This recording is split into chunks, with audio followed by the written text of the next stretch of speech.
OODAcast, informing your decisions with intelligence, analysis, and insight. Brought to you by the team at OODALoop.com. The OODA Salon you're about to watch dives deep into a very interesting topic, the future of intelligence and national security. In this OODA Salon, 4 experts who attended the recent Intelligence and National Security Summit discuss key lessons and takeaways from the event. The experts include Johnny Sawyer, a former chief of staff at the Defense Intelligence Agency, Heather McMahon, who had a long and distinguished career in Army intelligence and counterintelligence, Larry Pfeiffer, who had a career in the CIA, including time at the White House Situation Room, and is now at the Hayden Center at GMU, and myself. We attended this conference, and we talk about our lessons learned, what we liked, what we didn't like, and what's relevant for decision makers. I hope you enjoy this. If you have any questions about this or would like to participate in a future OODA Salon, please reach out to me. You'll find me at OODALoop.com. Larry, I've worked with you on the AFCEA Intelligence Committee for several years now, and I know you had an extensive background in the intelligence community where you played a role in the White House Situation Room. Is that correct? Yeah, led the Situation Room for a couple of years in the middle of the Obama administration. And I noticed in your bio, it said you're retired from the intelligence community, but you're certainly not retired. You right. are now running the Hayden Center for Intelligence Studies. Correct. 32 years at the Intel community, a large part spent at NSA, National Security Agency, and then a significant part at CIA and a little bit at the ODNI at the very beginning.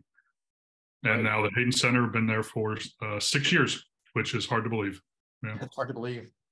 And Johnny, we worked together when I was in government, and then you rose to the extreme heights of leading the bulk of the defense intelligence establishment as a chief of staff at the Defense Intelligence Agency. And now you run your own company where you're providing consulting services in this space. Did I get that about right? Got it about right, except for I rose to, I think I was pushed up by all of the great folks that I worked with in the Defense Intelligence Enterprise. Awesome. I look forward to your insights here. And Heather, you and I only recently met, but I had heard so many great things about you from peers in the Army and the Joint Forces. And it was an incredible honor to get to work with you on our panel at this Intel Summit to tap into your background, which was started at West Point, which that's right. That's awesome right there. But then a full career in the Army, deployed overseas in combat, highly decorated, and a expert in the field of, well, all Army folks, Intel folks are professionals, but professional counterintelligence. And I heard many great things about your contributions to the Army staff. Then you were selected to be on the President's Foreign Intelligence Advisory Board. Did I say that right? Well, they changed the name to the President's Intel Advisory Board. I was a senior director there on the professional staff. Yeah. Cool. Fascinating. All right. Well, thanks, guys, for joining me here. I think, you know, the real catalyst for doing this was we were all participating last week in the Intelligence Summit, which is an unclassified event that's coordinated by 2 great nonprofit organizations, AFCEA, specifically the AFCEA Intelligence Committee, and INSA, the Intelligence and National Security Alliance. And I had asked Louis Shepard if he would join us today to give us a few insights. He said he is, well, Louis is here now. Louis, I'm going to invite you up to talk and give us a little bit of context on this, if you don't mind. Louis, can you hear us? Yes, I can. You got me, Bob? Yeah, I got you. And for those who don't know Louis, I've worked with Louis for a long time.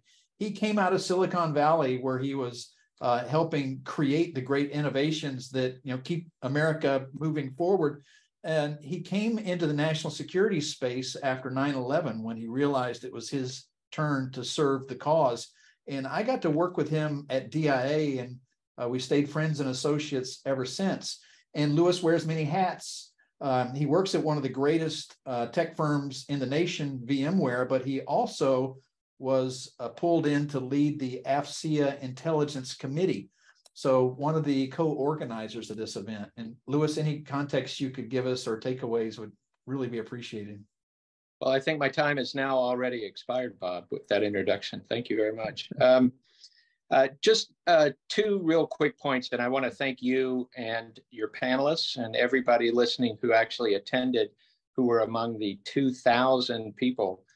We had a record registration this year for the Intelligence Summit, and record attendance. We had 80 different booths from partners, companies, government agencies who had booths. So as you know, it was a phenomenal event. I look forward to hearing what others took from it. I personally, as the co-chair overall of the summit, I noticed two quick things which I think are really important for intelligence and national security expressed at the summit. And it's ironic because I am here in Silicon Valley today, flew out here after the summit to actually to meet with German MOD representatives and their Singapore counterparts who are here visiting tech firms.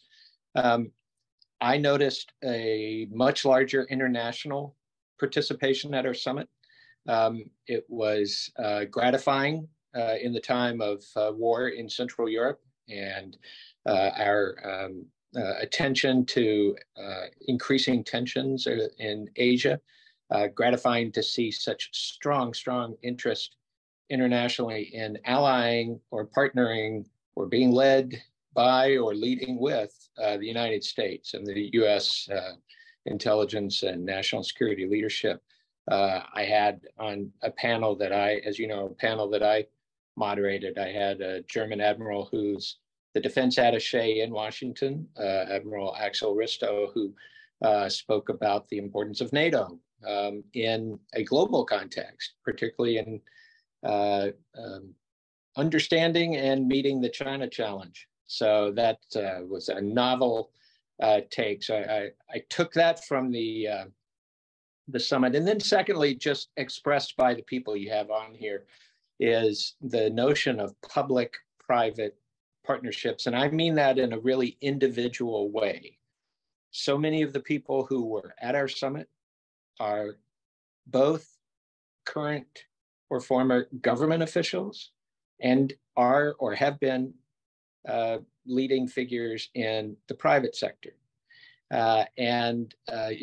It's exemplified by Larry and Johnny and now Heather, who's in academia. This, what we sometimes derisively call the revolving door around intelligence and national security, it could not be more important to our joint and common effort for both of those two purported sides of a divide to understand one another, to really understand the shared motivations and interests that those who support the US government and our allies in what we're trying to achieve, that they make the most of what's available in the private sector. So plaudits to you and your panelists for setting this up today, and I look forward to hearing what everybody thinks.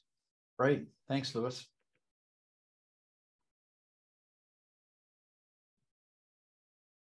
All right, so Louis, I'm going to remove you from our screen here, but don't go away.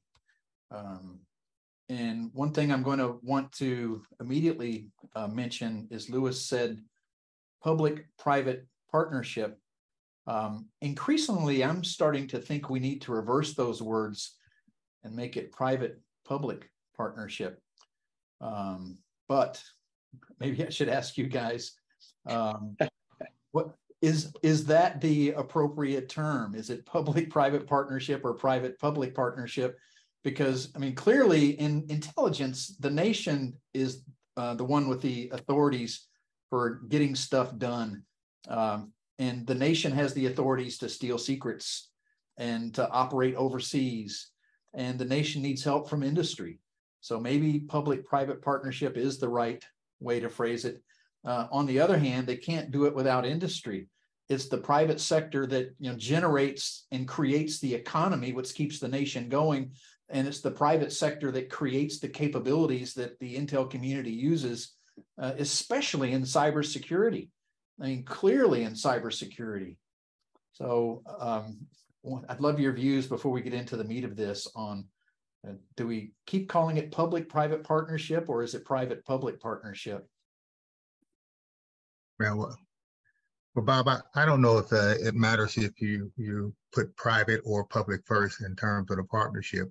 It is that there's a partnership that exists between the private sector and public.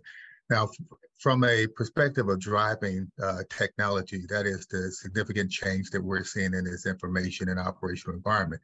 That is absolutely on the private sector side of the house. It's industry that's driving those capabilities. And that is unlike it was when we were in the Cold War, when it was government that was mostly driving the technological changes, both again for the government and then those that were then turned over to the private sector. One thing that I would say, though, is that while under the Westphalian construct, right, state had a monopoly on those instruments of power that you mentioned, that is no longer the case. And Ukraine has demonstrated commercial industry, private companies that are providing capabilities formerly only done by nation states. And so I think we have to get used to a new paradigm, understand that it is a partnership with industry, that they are driving those changes, and that we have to be aware of the capabilities that they have, best use them for our national security, for our national defense. Yeah, I think that was well put. Larry and Heather, feel free to argue with that if you want to push back on it. But I was going to say, I won't argue with it. I'll just echo it, and I'll point out 4 areas, 4 domains that were talked about exhaustively at the summit are areas that are dominated by the private sector. So artificial intelligence, cyber, space, and I'm forgetting the 4th one. Oh, open source. All 4 of them very, very heavily dominated by the commercial sector, lots of investment going on there, but all vital, the mastery of which is vital to the national security of the United States. So we've got to work with these private companies, and we've got to marshal all that talent and all that investment for the U.S. Yeah, very good point. I'm going to agree wholeheartedly with what both Larry and Johnny said, and sink in on one particular detail. I think whether you're a part of the private enterprises or whether you're part of the government, what really matters is that you do have the partnership, and that means communication, which doesn't only mean send, it also means listen. And whether if you're in the government, this means that you need to understand business language more than has been required of a government person in the past, particularly in the intelligence community, where we're normally kept a country mile away from those kind of business decisions that are, have historically been in the private sector. But also to industry, like we need you to listen to our concerns and engineer to our to our requirements. And, the government can be a notoriously tricky customer, but there are, and I think AFCEA and INSA have both done a great job of supporting those innovative industries that are trying to bring new technology into some of our old inherent processes in government and the intelligence community. So again, I would say, like, we've got to listen to each other, and we've got to communicate effectively, and we've got to create enduring relationships that we could come back to and work on problems together, because that's the one thing, that we have in our form of government and our form of society is the ability to grassroots from the bottom up, create solutions that impact our economy, our communities, and then our government, rather than having to wait for some top-down national driven strategy, such as the CCP would engage. So yeah, very good point. And you reminded me of another before we get into the meat of the agenda, and that is I think there's been an awakening in corporate America, the realization among many that they do need to build trust-based relationships, and it's not always the government's fault that relationship isn't there.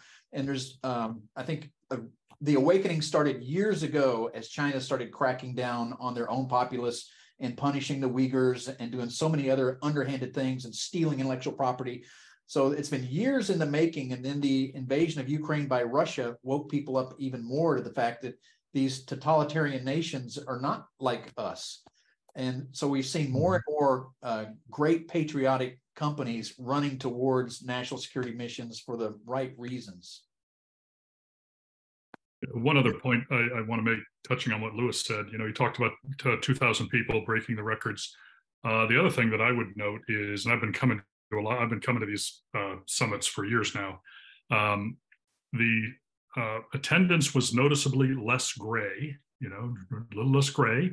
You had a lot of young, talented people who I think operate in these sectors who were wanting to learn more about what we're trying to do. So that was very positive.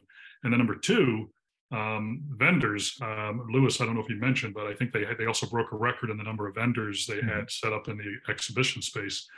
And if you walked through that exhibition space, it was overwhelmingly dominated by new companies, startups, small size companies, maybe some mid-size. You didn't have the domination of the exhibition space by the giant system integrators or by the big software firms. And that was exciting, I thought.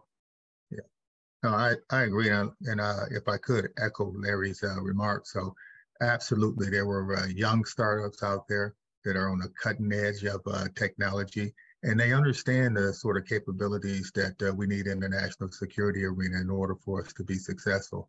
Bob, if I could also tangentially touch your discussion about China. So it used to be that companies wanted to go to China, make as much money as possible, and get access to this enormous market. They didn't look at the downside of doing so. The loss of their intellectual property, the duplication, re-engineering, backwards engineering of capabilities that took their market shares, the aggressive policies that China has used in the international marketplace to include those international bodies that establish standards. And so I think companies have woken up to understand the risk, the cost of doing business in China. And they have also seen the reward of supporting liberal democracies. And you see that now in the support that's being provided in the Ukraine-Russia scenario. And so it is commercial companies that have been on the forefront. They've stepped up, they volunteered to do things that you would normally not see a commercial industry doing. And they're giving us capabilities, advantages over our adversaries. In this particular case, Ukraine having insights that the Russians could never have using the technology that they have. And innovation in the battle space. It is happening at a scale that we've not seen in years. And so that's the commercial industry. They're out there, they're supporting us. Lastly, it's forums like this, like INSA, like AFCEA, U.S. Geospatial Intelligence Foundation, that are serving as that sort of conduit to allow for the integration of commercial and government. I should also add academics or academia and to that mix, as well as think tanks. And that sort of bringing together folks, it's leading to a better understanding. It's leading to innovation.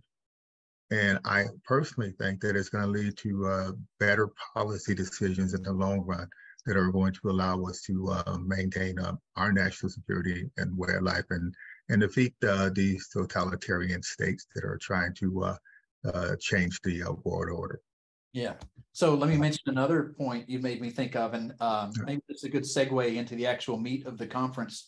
The first session of the conference was it had the deputy directors of some of the major intel agencies out there, the deputy director of FBI, deputy director of CIA, deputy director of NRO, deputy director of NSA, deputy director of NGA.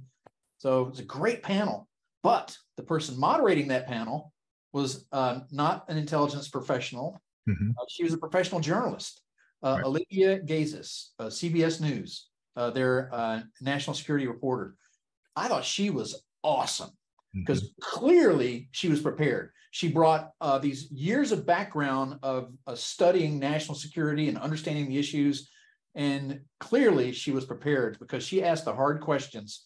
And when she was told by one of them something, her retort was, well, I'm actually reading the comments from the Intel community. Right. And I'm not sure exactly what that was from. Maybe it's from the annual Twitter festival.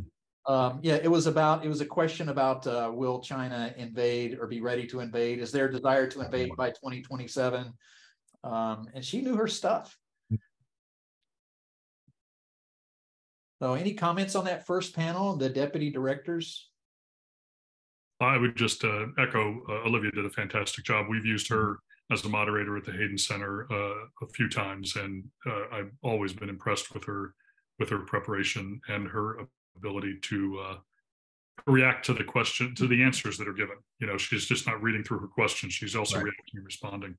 But it, you know, again, good to me. Panels like that have the leadership of the intelligence community, you know, the big 6 or so agencies, that in and of itself is worth the price of admission to these conferences.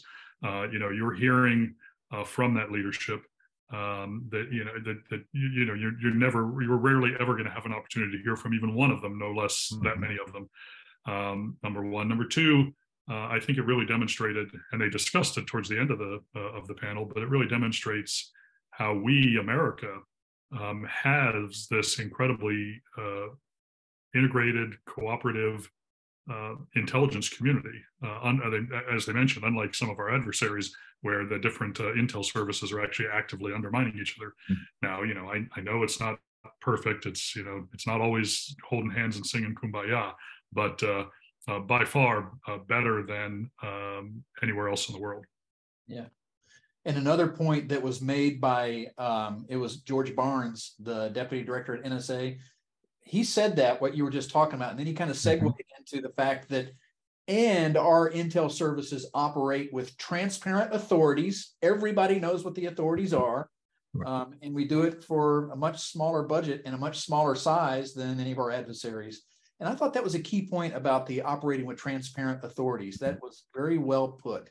Not everybody gets to know everything that's occurring. We've got to protect sources and methods, but the authorities are just transparent for anybody to see and know. Yeah, no, that's absolutely right, Bob. So the one point that I would tell you is that I am so glad I wasn't on stage being interviewed. Right? That Larry did one hell of a job, and she didn't let anyone off the hook.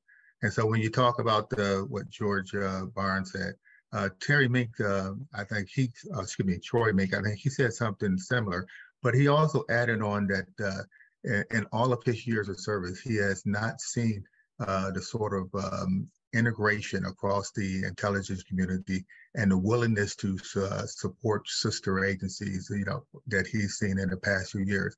And he's using Ukraine-Russia conflict as an exemplar, but it really speaks to the last 15 years ago or so under IARPA, and how we have become an integrated intelligence community. We are transparent in terms of, you know, the rules that we follow when it in relationship to how we collect and we use intelligence, that we do things with our partners that you don't see any other intelligence organizations across the globe doing. And so I think that, you know, having the deputies from the big 6 there, having the hard questions asked and answered, I might add, was really a tremendous treat for, you know, the folks who were in attendance, especially those foreigners who were, you know, attending this summit for the first time. I think it opened their eyes to the U.S. intelligence community and the value that it brings to our national security. Heather, do you have any takeaways from that first session? Yeah, absolutely. I'd like to add that, you know, having the CBS reporter do such an expert panel, that all of the intelligence agencies had made a significant investment of their deputies' time to prep for that, to do that, and to be open, you know, in an open environment, explaining these things. I think it really is reflective too of where the risk and the threat is, and that the risk is actually, you know, the threat is blended. It's not just, it doesn't neatly fall in one organization's, you know, area of responsibility. Something doesn't just happen to the Coast Guard or just happen, you know, in FBI lanes, or only happen, you know, you pick an agency. Like, these adversaries, they attack our boundaries and seams through all of our processes in the private sector, through the media, through the information space, in the supply chain of anything, actually. And the response to that has to be a unified, consensually led interagency and interorganizational response. And I think it's just wonderful that so many of our folks were out there speaking so eloquently, that the news media viewed it as a worthy and important event. And I'd also like to add, I know, Bob, you're probably going to hit on Senator Warner and Senator Rubio's great panel, because again, there are elected representatives from two different parties, and they're not the only ones, but do they know intelligence and counterintelligence? I mean, they care about it, they're eloquent about it, they describe it accurately. You know, as a lifelong counterintelligence professional, I was standing up and cheering inside my heart. I might have wiped away a tear because we all think no one listens to us and no one understands, you know, these concerns. But, you know, clearly, you know, these concerns are becoming more important, and there's great ways to communicate about it. And now there's great reason and intent for more people to understand these risks, benefits, you know, where red and blue meet, so to speak, in any given, you know, enterprise. So I just think it was great. I think that they said they were going to publish that video on YouTube or something. I hope that everybody checks into that particular panel, because you'll be happy to see it, and you'll also get a really good education. Bob, from a, you know, and then from a substantive perspective, you know, they touched on kind of the key priorities of the intel community right now. Obviously, Ukraine, Russia, China. They talked about you know, burgeoning capabilities. All of them could speak to it. I sometimes felt a little sorry for the director of NRO, because they're difficult for them to weigh in on some of the meaty substance topics. But it's great that they were there. The only other thing I wanted to note is I felt there was, perhaps in this panel, but I think the event writ large, I think it was a missed opportunity for the Office of the Director of National Intelligence to lay out their vision and their view. They were, you know, there were ODNI people in attendance, but they were largely absent from panels or keynotes or one-on-ones. And I just think that was a missed opportunity on their part to, you know, underscore the integration, but also their leadership and their interaction with establishing priorities and capabilities. Yeah, many other people noticed that too and noted it. One other comment about this panel, and I don't mean this to be too negative, but to be the deputy director of an agency or chief of staff of the agency, you're going to have a little bit of gray hair, at least. I mean, that's just life. You're going to be an experienced professional. And each of these came across as extremely experienced, well-versed in the craft of intelligence. But I didn't get that feeling when they were talking about artificial intelligence and machine learning and those kind of topics. And that's probably just a fact of life. Someone in that position is not going to be as up to date as the people in your workforce who you've got focused on that. So maybe I should instead ask Johnny, as someone who's been in that kind of seat, right, what kind of things do you do to stay current when you're in a position like that? Yeah, so Bob, my takeaway would not be that they weren't well versed in these new technologies. Now, of course, they're not an expert. Okay, like you might find, you know, when some of the within their workforce or within these think tanks or industry, but they understand the issues. They understand how the technology is affecting their mission set. I think the questions that were being asked really drove the responses that you heard on stage. And so there weren't a lot of questions that were focused on those new technologies. But I think that in the answers that were given, they were reflective of understanding how technology and information is changing the way they do their job. I think Tanya Wilkerson, when she talked about GeoInt and how it was supporting the Ukraine-Russia crisis, she also mentioned unclassified GeoInt and how industry is providing information. Now, she could have gone in a bit further and talked about how the technology was being used to derive insights from it. But in her discussion, she talked to the value of it. I think you heard the same thing from Troy and from Troy Mink and from John Kirchhofer. So when Troy talked about the change that he's seen over the past couple of years and how the community came together, he is also talking about those forces that have driven that change. Okay, and again, while the questions didn't, primarily focus on some of the technologies, it was a recognition that it was impacting the way the community does business.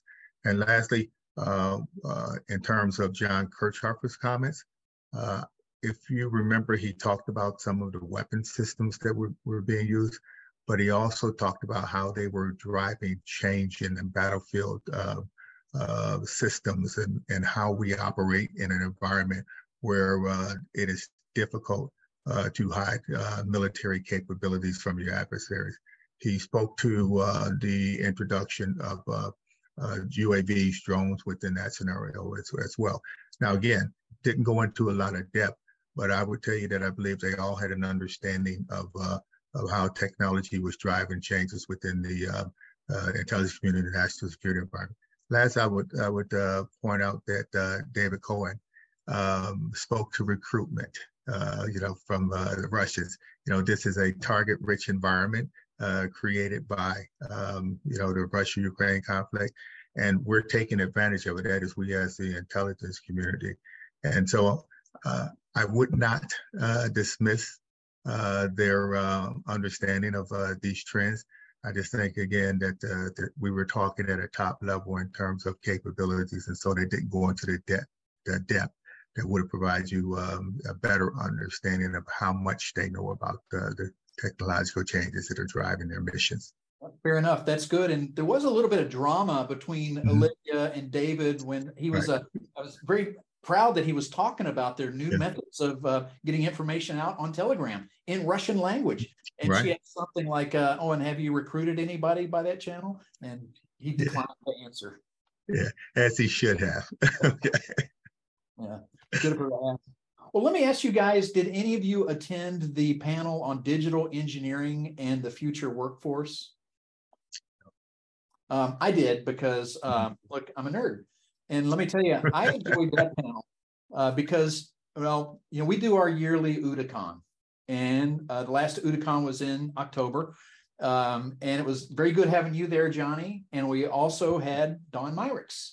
And one of the key takeaways I had from Dawn Myricks and a brilliant presentation from her was that we increasingly, we have to think as system engineers, but we have to be able to talk in the language of business and mission. And this panel reminded me of Dawn's presentation at OODACon, because here we saw 5 people who are speaking in the language of business, but they're talking about the importance of digital engineering and system engineering and thinking completely about problems. So it's a good panel. And it did have workforce components. So people who want a career path and be able to look up and see, where will I be if I continue in this career path? It was a good session. Yeah, I would note, Bob, that one of the challenges of the INSA Summit is the fact that they have competing breakaway sessions and you want to go to all of them and you can't. But the beauty is they do post them online afterwards and you can watch the videos. So I will have to catch up with that panel at some future date. Right. So the other one that was competing with that one, which I did sneak out and catch a little bit of, was on Russia and the Ukraine war and insights. And did you guys go to that one? Yes. Any thoughts or takeaways there? Any new way of thinking? So new way of thinking. Not so sure there was a new way of thinking, but there was a recognition of the predicament that Russia is in when it comes to this conflict. I think there was a general consensus amongst folks that the more Russia is faced with adversities in Ukraine, the more it's doubling down, on saving face and trying to ensure that they have some modicum of a victory, at the end of this conflict. The other discussion was on I always pronounce his name wrong. Prigozhin. Okay, so and I always pronounce his name wrong, so I apologize. So the discussion about Prigozhin being the canary in the mine, I think that was absolutely right, and so the conversation about the comments that he made on Telegram as he was heading towards Moscow, so to speak, with Wagner force in tow and limited opposition from anyone along the way, having taken control of a military district, again without gunfire. That he was speaking to the way military officers who were fighting in Ukraine were feeling, but that they could not voice. Okay, and if there is a significant amount of those folks, those officers who are feeling the same way, if the population starts to get an impression that this is an unnecessary war, okay, that it is costing Russia tremendously, what does that mean for Putin? And we've seen over the last couple of weeks a purging of some of the senior military leadership. But what we can't forget is the soldiers that are on the ground that are communicating with their families, that are giving them a sense of how they're seeing this battle space. And it may lead to a downfall for Putin. Whether it's if there's a coup or there's some other means of which he is taken out of power, it makes it more likely, okay, that others are going to try. And so that's a weakness that we're seeing, and I think it was covered quite well within the discussion. Cool. Heather or Larry, any comments on that? So I would offer that it was also discussed how the language Putin had used with regard to Prigozhin was language that normally would suggest Prigozhin should at best be finding themselves in less than luxurious conditions in a basement of a building somewhere, and at worst falling out of a window, but that had not happened. And it suggested that Putin himself wasn't quite sure what he needed to do, which again would then only underscore and amplify the dissatisfaction by some around Putin. But I think at the end of the day, nobody really knows exactly how that's going to play out. They also talked about the counteroffensive and the slow going that has had, and some, particularly Evelyn Farkas, emphasized the need to accelerate the speed or accelerate the delivery of more advanced capabilities to the Ukrainians in order to allow them to have greater success with that counteroffensive. I think it will be interesting also, given, the Wagner forces deployments, particularly in Africa. And they've been sort of a proxy arm of Russian national strategy and intent. It'll be interesting to see how that continues or changes, given whatever the organization's relationship becomes with the Russian state and Putin in particular. Heather, I think that's a key point. So, and it may be one of the reasons in Putin's decision calculus and not eliminating Prigozhin, that it didn't fall out of a window yet.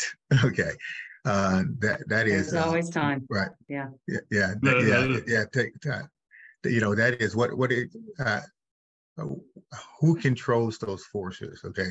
Now there was a change in the Russian law that talked about bringing them under the Russian military, but in reality, those are illegal forces if they're done by a nation state, and so there are risks to Putin doing that. He also has to be keenly aware that they may not follow his orders. Okay, and then he's been weakened by Prigozhin. How much more would he be weakened in the eyes of those few allies that he has left if he can't control those forces as well? And so again, I think it was a great discussion. You made me think of one more thing. It's when you look at some of Prigozhin's initial dissatisfactions or continuing dissatisfactions with the Russian, standard military leadership. A lot of those you could look at through the lens of running a business versus, living in an institution and all the bureaucratic glory that entails. Anyway, it's just another thing that shows, what happens when you uncork a private army on the world, and some of the tensions that will therefore arise. And so, someone on the panel also reminded us that there are mercenary forces. Mercenary forces often, side with whoever's going to pay them the most money or afford them the greater level of security. So that was an interesting piece of the Putin calculus. Yeah. That is interesting, and that gets back to David Cohen, Deputy Director of CIA, and what must be going through his mind on this kind of stuff. Well, let's keep pressing, because that day, the first day, ended with Tish Long interviewing two senators, Senator Marco Rubio and Senator Mark Warren. They're both on the Senate Select Committee on Intelligence. Of course, Mark Warner is the chairman, and they're both, different parties, of course. And I wanted to say that who could possibly interview them other than Tish Long? I think she did a fantastic job. She brings so much experience and an ability to think quick on her feet and the ability to ask the right questions that I think she did a fantastic job. Yeah. No, you're absolutely right, Bob. So I would tell you that for me, that was the best panel of the 2 days. I mean, it was an amazing discussion about critical national security issues, and to hear it coming from members of the opposite party, and see that there was really no daylight between them. Okay, they both understood the risks, to our national security. They talked eloquently to our adversaries and their systems of government.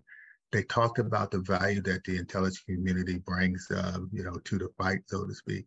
If every American could hear that, then maybe we wouldn't have such a division in our country, because there isn't a lot of daylight when we look at some of the senior national security leaders, political leaders that we have. And so, again, I was just amazed by that conversation. You're absolutely right. Tish Long did one hell of a job in interviewing. They could not have had a better interview for those two. Heather, you mentioned counterintelligence already, but that was a noted thing. I even noticed that. They hit counterintel hard, and I'm glad they did, because especially China has so many activities underway that require a good, strong counterintelligence program for us to protect our secrets. But then there's so many other aspects of counterintel that they hit on. Yeah, absolutely. And for us, given the asymmetric attack surface that we've all, installed on ourselves, our mobile phones, our Internet of Everything, and, now MedPeds and other things as well, like it is more and more crucial that every human understand, that adversaries are attempting to target how they think, what they decide to do, whether they feel good or feel bad, whether they're able to, act appropriately in their own, to their own, benefit or not. And I think these senators being able to speak so eloquently about it, really shows that we are more united than divided, and that we are becoming more aware and conversant on what these risks are, and that it's important enough for two senators to partner and talk about it. They're not the only ones, in Congress that partner in this way. There are others,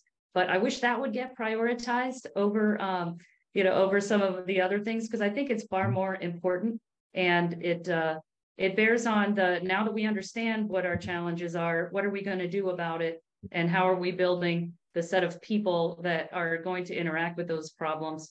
So to me, that was just a real highlight and a real gem. I've seen them together before, but it's never ever a waste of time. I think they're true professionals in the best spirit that can be in public service. So anyway, I was I was very impressed with the conversation they had about artificial intelligence. You know, as Senator Warner described, you know, many of his colleagues are lucky if they can actually spell AI and put the letters in the right order.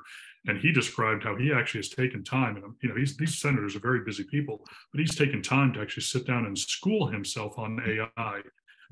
Because he knows it's a pressing issue. It's an issue that's going to require some level of regulation, some establishment of standards.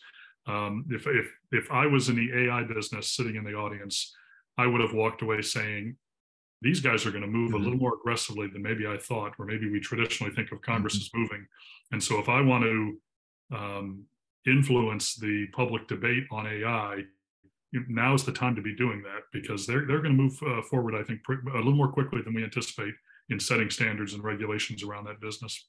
Yeah, Larry, I think that was well put. My reaction when I heard Senator Warner say that he's spending between 10 to 12 hours a week self-learning artificial intelligence, I thought, aha, he's a nerd like me. And I felt that's great. And we do need to keep learning this stuff, all of us. Yeah, no, agree. I also liked Senator Rubio's comments regarding the fast-paced environment that AI is creating, and that it's ripe for disinformation, misinformation that can't be fact-checked because of how quickly it's being put out there. But he added, and I'm sorry, I don't remember which country he mentioned, but he talked about when you have a sophisticated audience, that information doesn't resonate because they can feel that it's misinformation or disinformation. I think that his point there was that we have to be more sophisticated in this country, and that we need to ensure that our public understands the threats that are out there so that they recognize this misinformation, disinformation. I agree with Larry that the way they spoke to artificial intelligence leads me to believe that there is going to be some form of regulation coming out in the very near future. And the country was Sweden. Sweden. Thank you. All right, let's keep pressing, because by the end of the day on Thursday, there was another panel, and this was the panel of military intelligence professionals. Coast Guard, Space Force, Air Force, Marines, Army, Navy, and it was chaired by retired Lieutenant General Michael Groen. And I thought it was a good panel. However, you have so many people on stage, it's impossible to get the dynamic interactions of a smaller panel. That's just a fact of life when you're trying to get all of the military intelligence professionals there. Key takeaways for me was that these guys all get along with each other. They share common problems and they have to work together. And then also Scott Bray from he's the Deputy Director of Naval Intelligence. He said something like, war is changing. Are we changing fast enough to be ready? And I thought that was a key takeaway from the panel. We do need to keep changing. All right, so let me jump in on this one. Look, when Space Force talked about China during that panel, again, we were only getting the sort of wave tops. I wish we had been able to dive more in depth. So the comment was made that China is launching about 200 satellites, or they launched about 200 satellites in the past year, and that they're going to launch 400 to 500 in the coming years. You know, what I thought about was Starlink. They launched 400 satellites this year, right? And so when you look across the commercial industry and the capabilities that are being put in space, I think we have to use those. We have to understand those and how we better integrate those capabilities into our national defense. So yeah, China put up 400, but we put up a whole hell of a lot more when we look at it from our commercial industry perspective. I agree with Scott Bray's discussion of change. You know, when we look at warfare, you know, the nature of warfare hasn't changed at all, but the tools that we use, you know, in executing warfare has changed tremendously. And that means that we've got to change the way we do business. Looking at how vast the Pacific region is, you know, we can't apply the same rules that we've looked at, you know, for the past 70 years in a fight with the Soviet Union or Russia. And with the technological changes, if we don't understand the implications of them, we may not, win the first day, so to speak, of a conflict.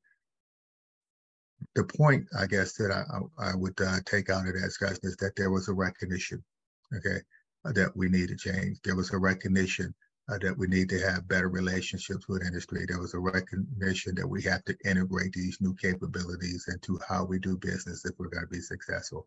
For me, that portends well for the future of our defense capability of the department, as well as for our allies, because every one of the mentioned in some form or fashion working with allies and partners to achieve success. Cool. Well, let me keep pressing because we're almost out of time and we have a whole another day to hit on.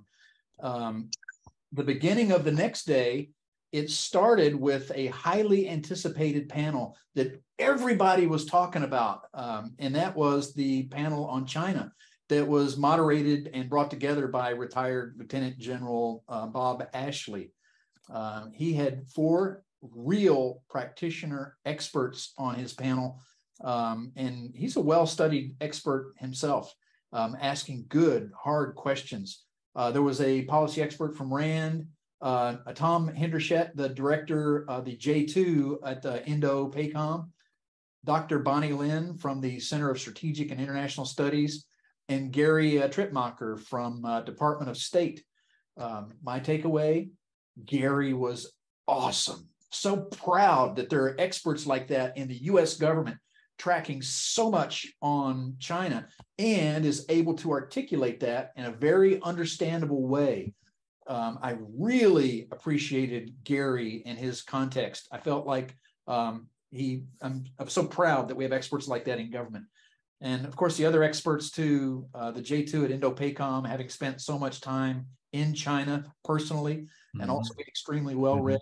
Bob Ashley, another extremely well-read expert in the region and well-read on history overall, was a great moderator. But what actionable insights did you guys take away from this panel? Well, I heard, I had a lot of takeaways from this panel. They really did cover the waterfront, no pun intended. You talked about the one individual having spent a lot of personal time or professional time in China. They all bemoaned the fact that, particularly since COVID, there's been a very, very small number of U.S. Students, U.S. individuals in China. And if that trend continues, they say that doesn't really bode well for an educated populace here in terms of how to work with China or Chinese government officials having direct contact with U.S. professionals in those capacities. While conversely, there are, I think there were hundreds of thousands they described people of Chinese or Chinese nationality or origin studying here in the United States. I was taken by the fact that many of them did not believe that a military conflict was inevitable. They talked quite a bit about both the diplomatic solutions being possible, but also us developing tighter alliances in the region, having a deterrent effect, and then China's own economic integration in the region having a deterrent effect on their going to war, and that they may have, that they are learning lessons every day from the Ukraine-Russia conflict on how quickly the world can unite against somebody. I'll stop there, but those were just some takeaways I walked away with. Yeah. Go ahead, Heather. Sorry, yeah, I would add on to what Larry said. Not only how quickly, can the world unite against an adversary when they choose to, but how hard it is. I think, adversaries got to observe us, during the global war on terror, and that was going on for so long. And we actually, for what we accomplished in terms of logistics and moving forces and, doing things professionally, I think we made it look easy. And I think both Putin and now Xi are looking at going, yeah, no, it actually is hard. And, what are the workarounds for them in not having a professional NCO Corps in particular in their militaries. But I also want to say, who better to wrangle that panel than the great Bob Ashley? I mean, he's just exactly the right person to interview and kind of troop lead all those folks to success on a panel. He's just always just so great to listen to and so generous with his time to everyone. He's also at our list too, I might say. So still Yeah. serving. Right. Yeah. I would echo those remarks. Bob not only did a great job of moderating the panel, he did a great job of pulling that panel together to have the right experts that could talk to the critical issues, in regards to China. And the way he arranged it by the dime, I think that was perfect. Okay. So I would tell you my key takeaway was that China's weapon of choice is economics. So I think Bonnie Lin made that statement, and she went on to describe how China coerces nations into agreeing with it based upon its economic power, that they have to deal with China, and it's a big part of the economy that China can withhold. Also, her comments on a lot of times countries are self-deterring, okay, based upon economic issues, and so that's causing an alignment. Lastly, though, a recognition across the board that China was in fact bullying them, and that in a liberal democracy and a free society, you have a choice, and China has given you none. And so I think she explained that quite well, and it was a great takeaway for me from the session. All right. Let's keep pressing because we're almost out of time here. There was two other breakouts right after that. One was the open source breakout. And of course, Heather and I could not attend that one because we were speaking at the cyber one. But afterwards, so many people came up to me, including Jake Jacoby, and said, that was awesome. He loved Beth Sanders' running of that panel, he said. And then he said great things about the Honorable Ellen McCarthy, a good friend of ours. And I just really wish I could have seen that. And I look forward to seeing the tape. Were either of you guys there, Johnny or Larry? No, I was sucking up to Bob Gourley and making sure I attended the panel on cyber. That was another one of those tough choices. But I've read some of the results out of the open source forum, some articles that have been written that looks very interesting, and I definitely want to watch that. I do understand that some on the panel were circling around the idea of the creation of an open source agency.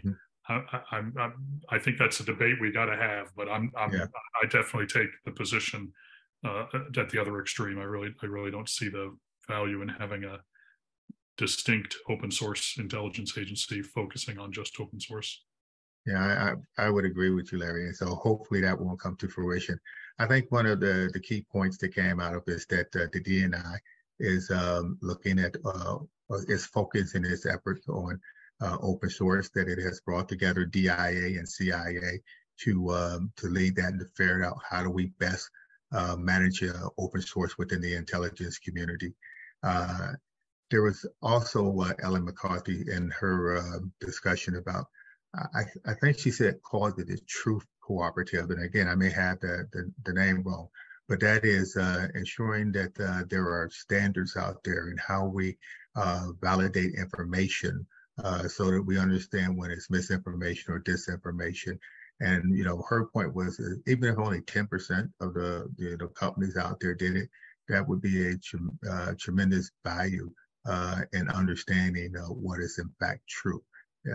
So again, really good discussions. I'm looking forward though to the end results of the DNI's OSINT.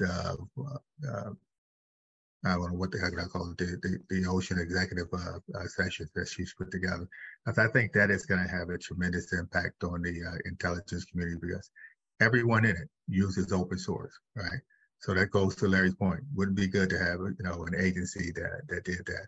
But how do we ensure that there's not a duplication of effort, that we're not all fighting over the same resources, that we can validate the information that we receive, that once we process it, that we can actually get it out to the tactical edge so that it can be used by our military services.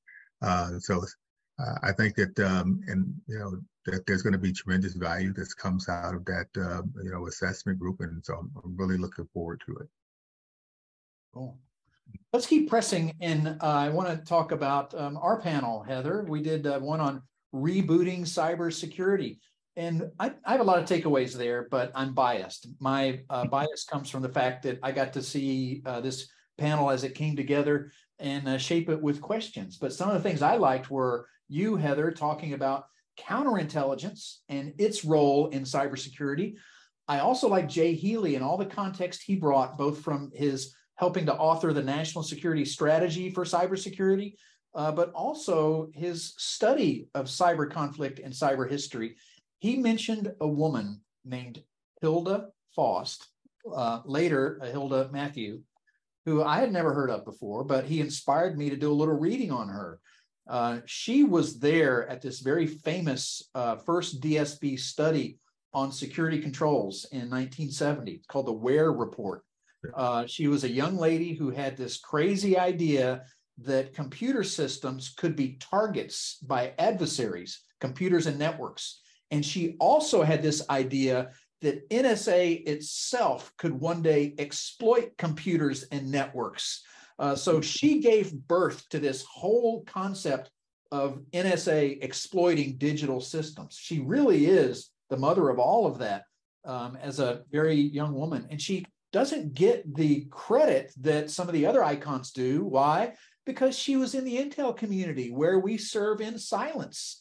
And we don't brag about these people until they're long retired. And so now she is mentioned in the cryptographic museum, the cryptology museum, and she's going to be a part of many of my future presentations, I think. That was one takeaway. Yeah. So as a guy who spent the early part of his career at NSA, I remember fairly early on in my career, sometime in the probably mid to late 80s, getting a presentation from a very small little group of people that were looking at that very issue. Maybe Hilda was one of them, I don't know, but they were, I'm sure, driven by those thoughts, and found it very intriguing. And it was what has become an industry at its infancy, but fascinating. And Jay Healy, not someone that I've personally dealt with in the past, but very impressed with the rigor with which he looks at the problem, and where others, I think, might step back from a daunting task like building a national cyber strategy. He dives right in and pulls it together, and has done some great work with the folks at the National Cyber Director Office. Yeah, I think you curated a great set of individuals to talk about this. I mean, you had, the industry representative who discussed, they're executing and keeping us safe every day. And oh, by the way, they've been there for a long time. They've been waiting for us to discover, what the full potential would be. But you had, Jason with the policy and a historical understanding of the area, and Asma discussing how CISA is, executing that strategy and partnering, consensually partnering with agencies and governments to get that work done. I think that was just a great set of folks to bring together, and you should do it again sometime. All right, let's do it again soon. All right. Maybe at OODACon. So stay tuned. Two other breakout sessions. There was Lewis's breakout session. He moderated one on the international aspect of partnering. And it wasn't just on all international partners. It was like, are there lessons from NATO that apply to our Pacific partnerships? Did any of you three attend that one? Yeah, I was at that one. It was interesting. They definitely, spoke to lessons being learned from Ukraine, and some that could be directly applied, but some that may not actually work well in an Asian regional construct, but how they could be perhaps tailored and built around those. It was another large panel with not a lot of interaction, which made it a little less than optimal. But no offense, Lewis, I love you. But I think you had some folks who each individually wanted to get some points across and took the time to do it. Then another at that exact same time was on artificial intelligence.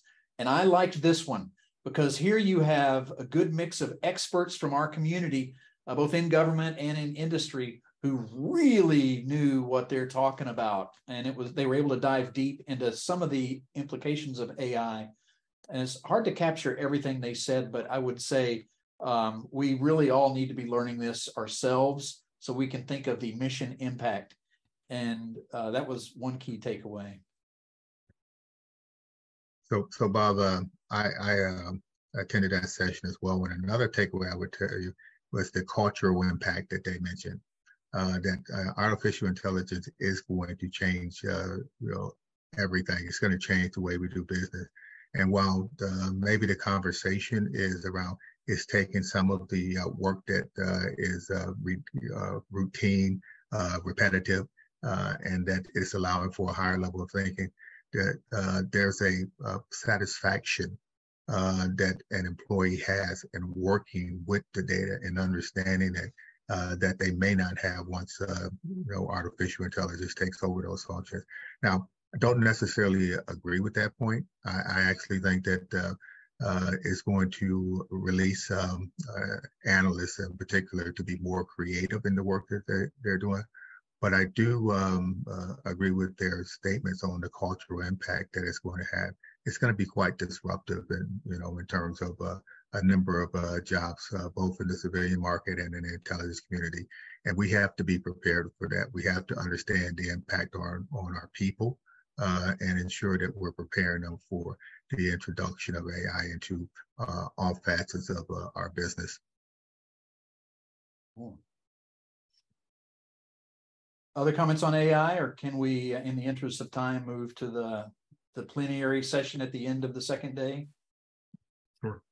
Leslie Ireland, former Assistant Director for Intelligence and Treasury. She's now on the City Board of Directors with John Feiner, the Deputy National Security Advisor in the Executive Office of the President. What did you guys think of the ending of this session?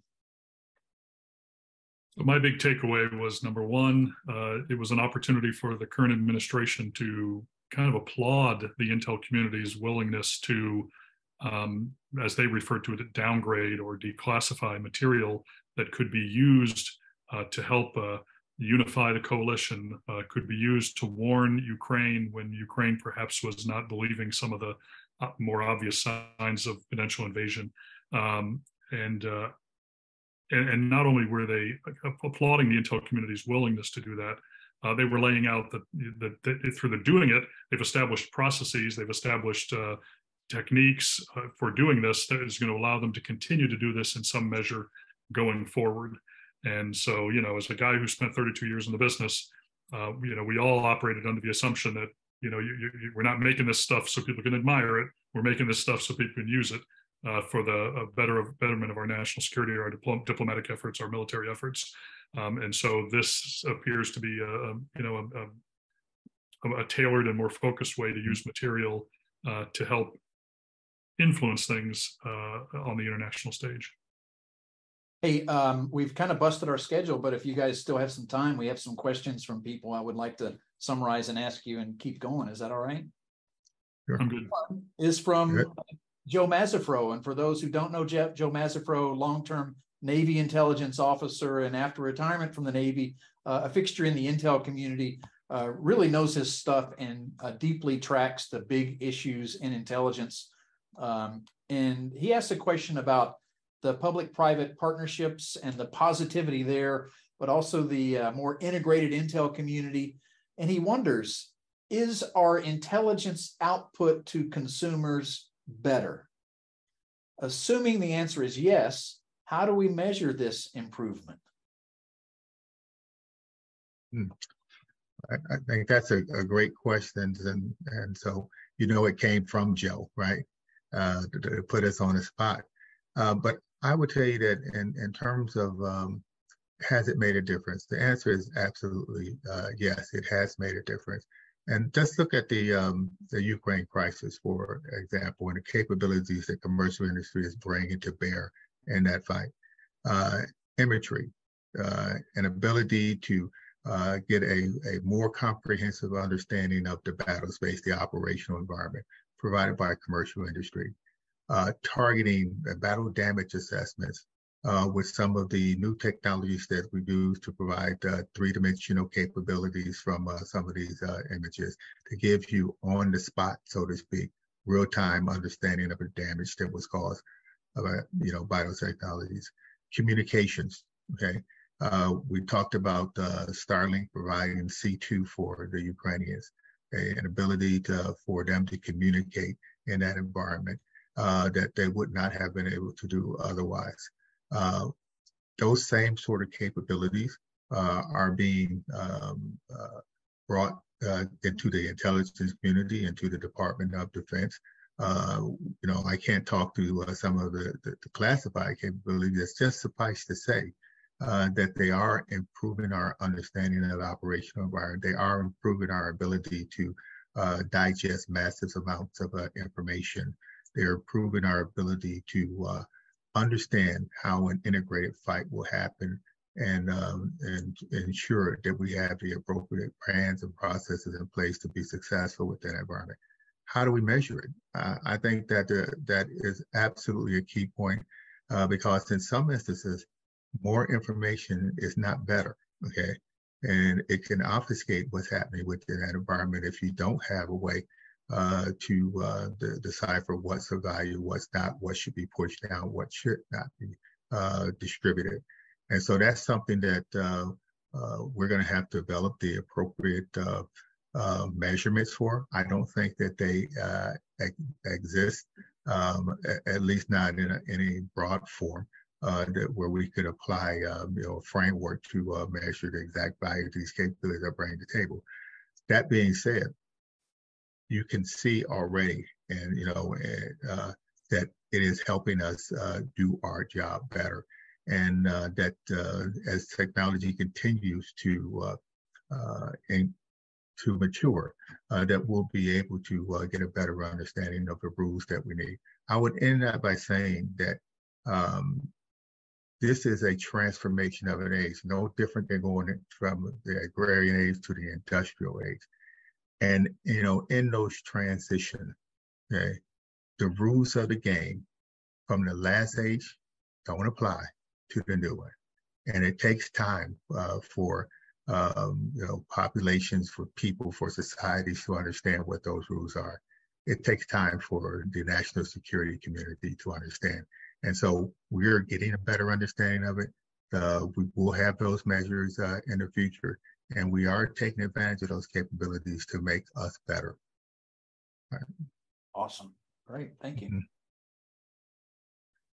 I have another question from a good close friend of mine and business associate, Junaid Islam. And Junaid I've worked with a lot.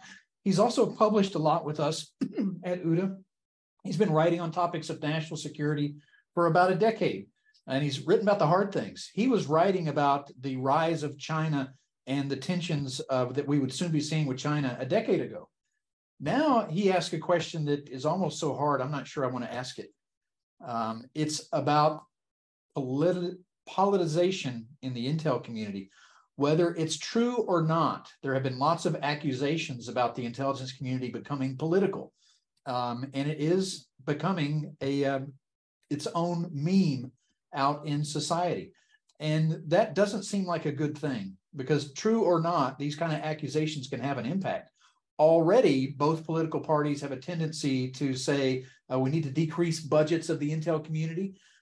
There are people that want to believe bad things about secret services in the NSA. There are people who want to believe that the intel community is spying, for example. And there are people that want to believe that the intel community has interfered with politics. There's some people openly talking about defunding the IC. So this is a thorny one. And I just want to ask you guys, how can the IC make sure that it's not politicized and defend itself against these kind of accusations without falling into the trap of becoming politicized? So one thing I would offer is that if you attended the Intelligence and National Security Summit, I don't think you could have walked away thinking that intelligence was politicized. Everything was handled very professionally. The hallmark was again the fact that you had a Republican and Democratic senator sitting up on stage, singing from largely the same songbook, perhaps in harmonics, but singing from the same book. the intelligence community, by participating in forums like this, can help dispel concerns about things being, done in dark rooms with the doors closed. By being open, by engaging in those conversations. You had great representation from the leadership of the intelligence community, from senior to mid levels of the intelligence community on stage. You had representation of folks wandering the conference space. You had plenty of cleared individuals from industry who were out there demonstrating the capabilities they're developing, on behalf of our intelligence community and national security. So if someone is susceptible to those accusations that are being laid out there about the intel community being politicized, get yourself involved in things like AFCEA and INSA and the academic forums that we put on and that others put on. And I think you will quickly get disabused of that notion that there is any, I wouldn't even say significant, I would say any politicization happening within the intelligence community. As a guy, I worked 32 years in the business. I didn't know what anybody's politics were who sat around me in the offices and the conference rooms. I've been shocked and surprised when I've in retirement when I have found out, and I'm sure people are shocked and surprised to hear my views that I'm, maybe now expressing now that I'm a private citizen. But I would,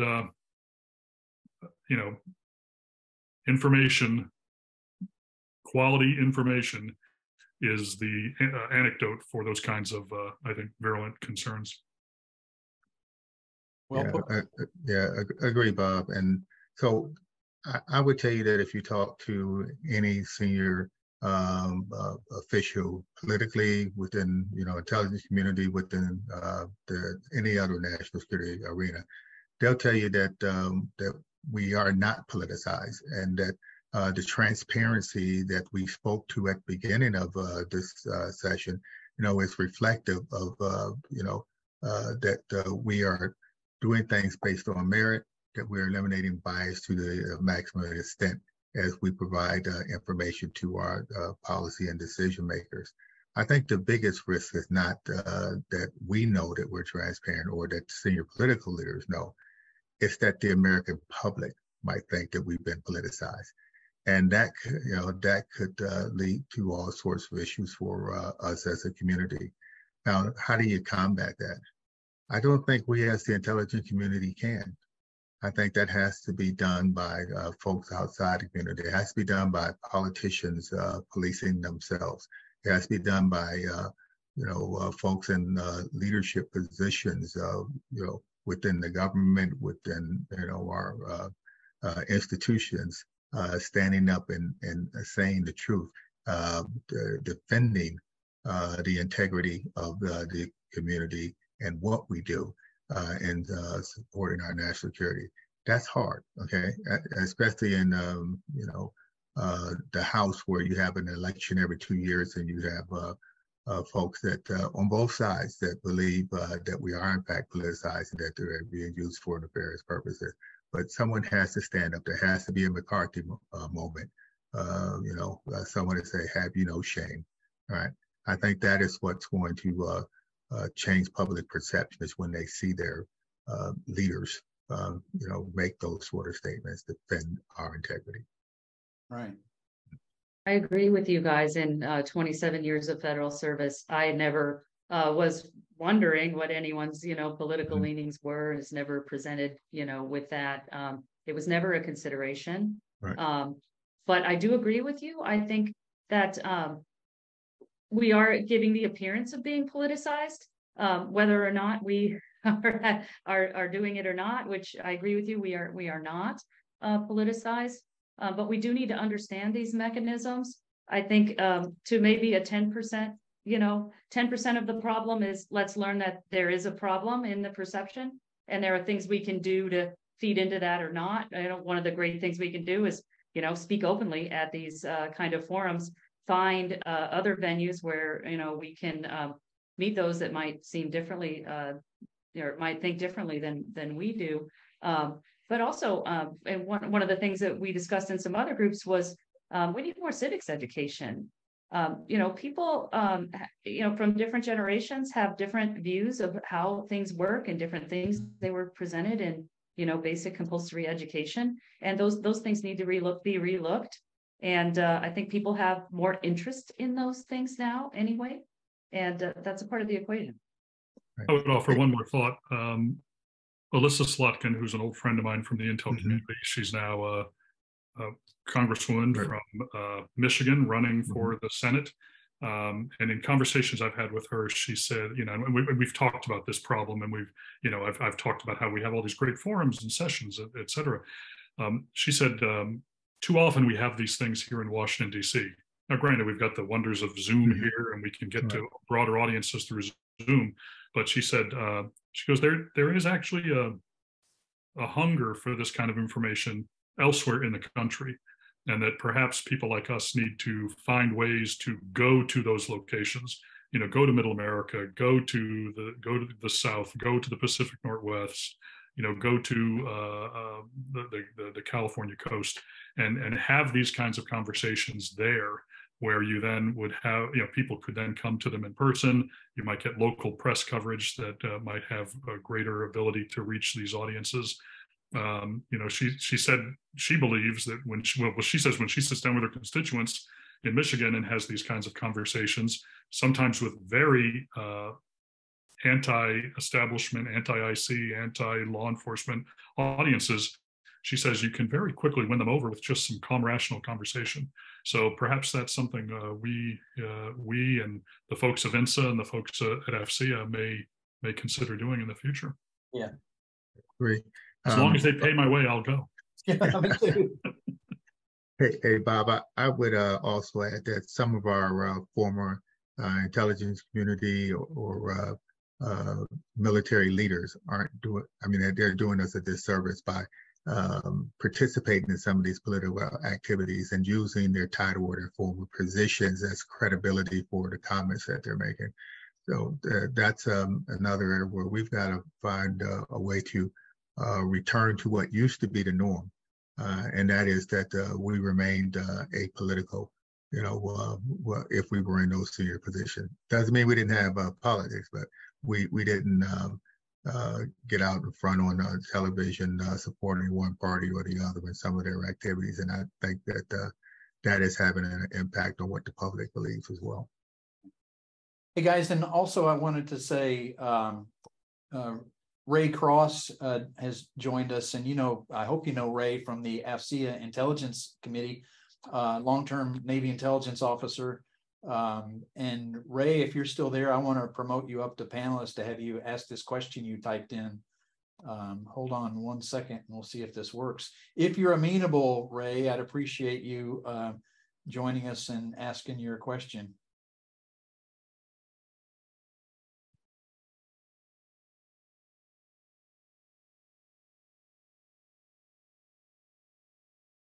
Can you hear me? Yes, Ray, thanks. Hey, thank you, Bob. I'm going to jump on the comment, and this was really my question. So very appreciate Larry for asking or for mentioning this, but really wasn't so much a question, but just a comment to say that if you have, because I really enjoyed. I came in late, and I apologize for that. I missed Lewis's epic beginning, but I've came in about 2/3 in or halfway through. Very much open to hearing ideas for better ways to structure panels, better ideas or different ideas for topics, different ways to make this a more relevant and on-point conversation. Not that it wasn't this year. I'm very appreciative of your all's comments, but just we always want to keep it fresh. And Bob, thank you for doing this so quickly after the conference. We in INSA have not yet had our own hot wash, so this is really valuable and relevant. And Larry, I take your point about getting this conversation outside of the Beltway. I think that's always a good thing when you can talk to people beyond 495. Well, Ray, thanks for all your efforts in producing a fantastic conference. It was awesome. Really appreciate it. Thank you, Bob. Thank you all. And with that, any final comments, input? If not, we busted your schedule. We went over by 25 minutes, but the result of this was a masterclass in intelligence and the future of intelligence that I think will be very valuable to anyone who wants to understand better the national security community and how to better serve it. Thanks for having us, Bob. This was a lot of fun, and I would just encourage folks out there who are listening in who have not participated in these kinds of events. You can find AFCEA Intel on the internet. You can find INSA on the internet. You can find them on social media. And there's lots of opportunities in addition to this big annual summit. There are special tailored, the things that, panel discussions that focus in on workforce issues, that focus in on some of the technological issues of the day, some of the analytic issues of the day. And the beauty is they're all, well, not all of them are free, but a lot of them are free. And those that aren't free, they might have reduced rates for students, for members of the government, et cetera. So I encourage all the students at the Schar School at George Mason University, where I work, to take advantage of these, because you will both learn something, but you also get a great networking opportunity. You get to meet people, like-minded people, people in industry that might create an opportunity for you that wouldn't have existed if you didn't see them. So that's my final word. Right. So Bob, thanks again for having us on this panel. I think it was a really great discussion today, and I appreciate the expertise from Heather and Larry. For Ray, one of the ways I think that we could get the message out better is to take better advantage of social media, to take interviews or discussions like we're having here, or snippets from some of the symposiums that we have that can be shared publicly, and to put those out on social media so that there is a competing narrative, that there is a level of redundancy and repeating the message, so to speak. So that would be my number one recommendation, is we take better advantage of the social media capabilities to get our message out. All right, Bob. That's great. Thank you, John. Mm-hmm. Thanks, Bob and Larry and Johnny and everybody out there. Thanks for dialing in to AFCEA and INSA. Thanks for running this tremendously important platform, which does events around the year. And lastly, I have to put in a plug for the Applied Research Lab for Intelligence and Security at the University of Maryland. It's the university-affiliated research center that supports the intelligence and security community with applied research in human behavior plus computer science. So almost every problem we just discussed has an aspect that can be investigated further by the government, which at ARLIS. And also we have a workforce development program, which is running right now, called the RISK Internship, Research in the Intelligence and Security Community. Please follow us online on our website. This internship is a paid internship sponsored by the Undersecretary of Defense for Intelligence. This year, we have 120 students doing cleared research with us right now. They all got a secret clearance, which we will maintain for them after the program, so they can continue to do research and hopefully enter into the intelligence and security community and the government. So sorry for the plug. I had to do it. We're really proud of it, and I know everyone here in the audience can stand to benefit from the awesome young professionals that we're growing here. Oh, that sounds great. And I'm going to capture that for our show notes and make sure that I put links into ARLIS in there. And I'll also do that to you, Johnny, and to Larry. So thanks. Okay. Thanks again, all. Really appreciate it. Thank you. Thanks, John. Gentlemen, thanks, Bob. Thanks for listening to this OODA Loop production. For the latest analysis on cybersecurity, technology, and global risks, please visit www.oodaloop.com.